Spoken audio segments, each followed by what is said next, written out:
Մենք հաճախ ենք մարզերում հարցումներ անցկացնում, հիմնական քաղաքացիները, որ դժգոհում են,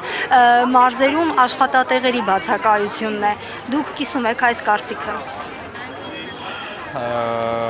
Բանավեճերի եւ քննարկումների տեղիք տվող հարց է։ Նախ ուզում եմ ընդգծել, որ վերջին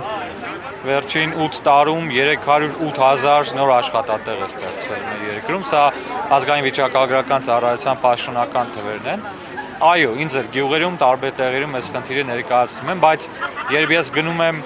Միխայելովկա գյուղի նորակառույց դպրոց եւ տեսնում եմ 14 օտարերկրացի եւ հարց եմ ուղղում, արդյոք տեղացի աշխատող չէ գտնում, ասում են ոչ, որը 14,000 դրամ աշխատավարձով։ Ինձ մոտ հարցեր է սկսում առաջանալ, երբ Ալավերդիում տեսնում եմ Հնդկաստանից եկած մեր բարեկամներին, ընկերներին աշխատող, բարև ձեզ։ Քեզանից Շնորհակալ եմ, զգացված։ Մերսի։ Լավ ղեկավար լինեք, արևը, շնորհակալ եմ։ Շնորհակալ եմ, զգացված եմ, լավ որ բոլորի, շնորհավորում եմ ջերմ մորեն։ Մերսի շատ։ Ամենալավ բաներ իհարկե։ Շնորհակալ եմ, շնորհակալ եմ, զգացված։ Նկարվենք Կարեն ջան։ Մերսի։ Ավարտեք միտքը եւ քաղաքացիներից նկարվեք։ Տարբեր տեղերում Հնդկաստանից, Հարևան Իրանից շինարարներ տարբեր տեղերում աշխատում են ու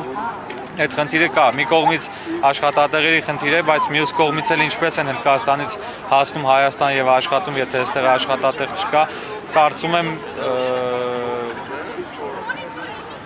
այո, պետք է առաջ արժենք, նաեւ այս ուղղությամբ ջանքեր դնենք, բայց այդքան սուրես չէ համար այդ խնդիրը այսօր։